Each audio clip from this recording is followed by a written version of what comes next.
Kwale ni jina ambalo limegonga vichwa vya habari kwa muda wa siku 3 sasa.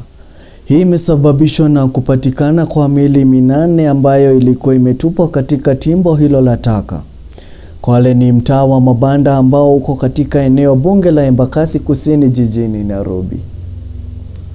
Kwale inapakana na mtaa wa mabanda wa Mukuru kwa Jenga, ambapo hapo awali Kwale haikuwa na mijengo duni, lakini kwa sasa Kwale imejaa vyumba duni na miundo misingi ya chini.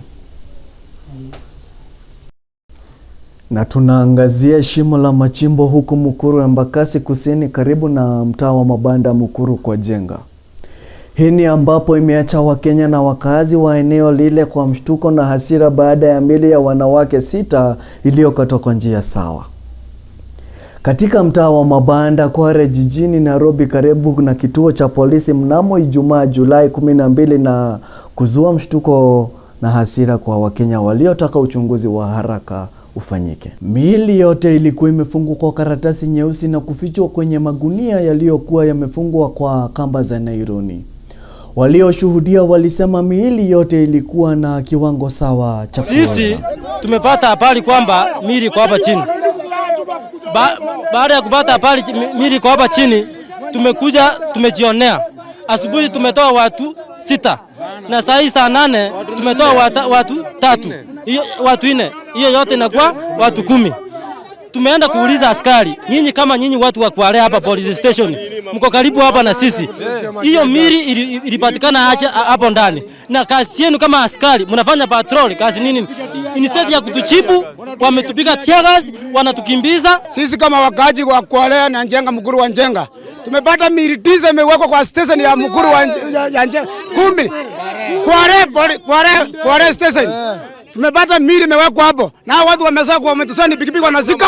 Vijana hatuna hatia na ni station maaskari wako hapa. Kuna venye watu wanaweza kufa hapa shimo ya Kware na tuko na stations zimetusurround. Nikumaanisha maaskari wafanyangi kazi yao. Tumetoa saa hii msichana mmoja na mvulana mmoja. Sawa? Huyu msichana alikuwa amekatwa hapa tumbo. Sehemu nyeti imetolewa, imeanguka na bado kichwa imekatwa. Wasichana tumetoa wasichana 8 na wazee wawili. Na ni mwili ni ndogo tu vijana. So si hatuelewi ni nini inaendelea. Alafu bado tukiendelea kuwatoa tukaona tunatoa miili 2 wanakimbiza na gari. Tukauliza mbona wasilete Mariam kubwa. Tukaenda post tuende tujue mbona hawaleti Mariam kubwa. Wakaanza kuturushia live bullet. Vitu zinafanyika hapa Mukuru wa Jenga, si vitu zinafaa zifanyike. Kuna police station kando hiyo Kware, watu wanakufa hapo na tuwajui wa wapi. Hizo mwili zimeleta hizo gari zinamwaga mchanga hapa. Police station iko hapo ni kushika watu wa pikipiki peke yake. Sasa ukienda hapo unapata pikipiki kama 100. Sisi tumechoka na hii police station ya Kware. Hiyo ndio tumetoka nayo. Hiyo Kware iko wapi na nini kinaendelea sasa hivi? Kware iko pale police station. Kuna simo kando yake. Na hiyo simo ndio miili zinatolewa za watu wamekufa. Sisi tunauliza ama polisi watatuchunga ama watakuwa wanakota ushuru. Sisi kama wakaji wa Kware tunasema aje?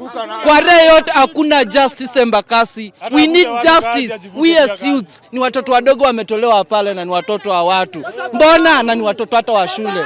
Ama waliua kwa maandamano ndivyo wakakuja kurusha hapa wameifanya Shakahola. Wachana zile 9 zimeenda 6. Sasa zaidi ya 20 ziko pale zimelala na kuna watu sasa wako pale.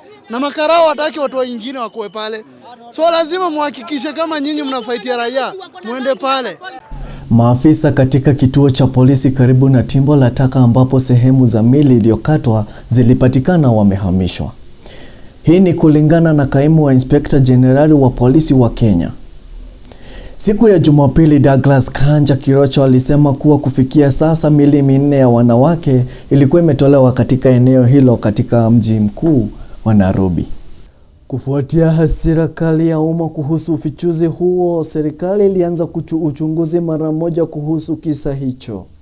Na mnamo Jumatatu Julai 15, kurugenzi ya upelelezi ya makosa ya jinai that is DCI ilitangaza kuwa mshukiwa mkuu wa kesi hiyo amekamatwa.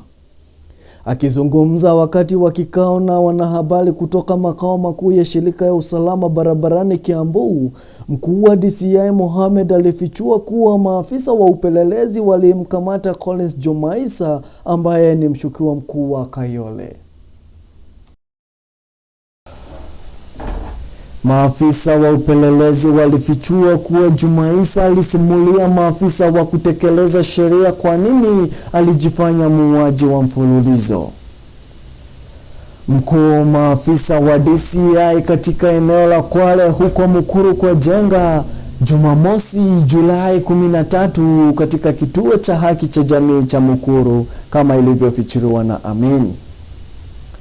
Jumaisa alikiri kuwa aliwaua zaidi ya wanawake 42 akiwemo mkewe tangu mwaka wa 22.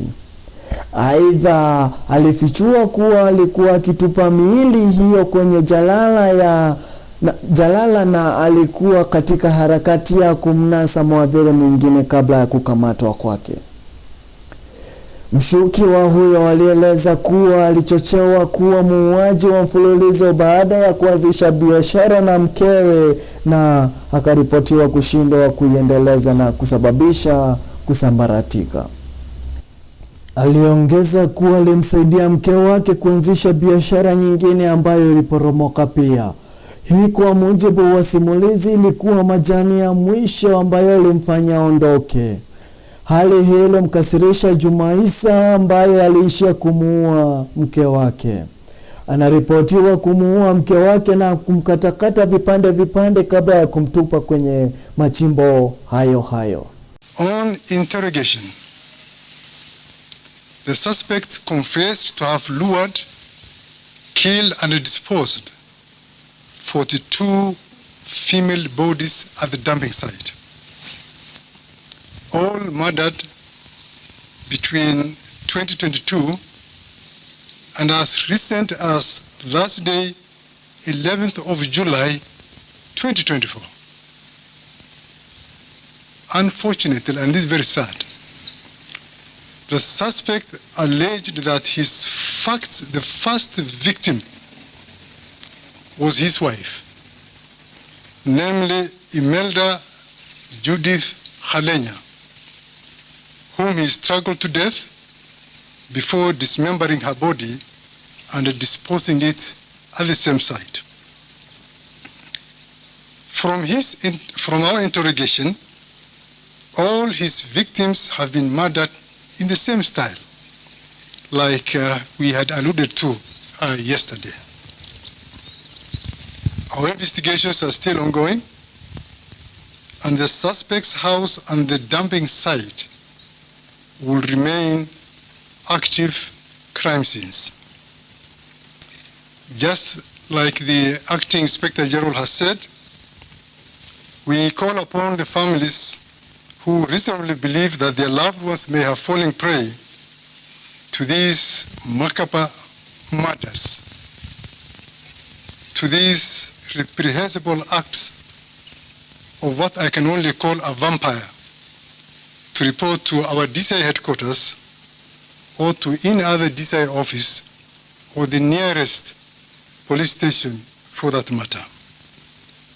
As the DCI, we wish to reiterate our commitment to expediting this investigation, just like I said yesterday, for us to deliver quick justice to the victims of this horrendous crime. Gentlemen, like I said yesterday, we posited several theories that we were looking at. But from the look of things, it is crystallizing that we are dealing with a serial killer, a psychopathic serial killer who has no respect for human life. A psychopathic serial killer who has no respect and dignity. Najua wengi wamebaki na maswali nyingi kutokana na huyu Jumaisa. Lakini sisi tuko hapa kama Kifagio Team, tutaweza kukuletea habari nyingi zinazochipuka. Usichoke hapa.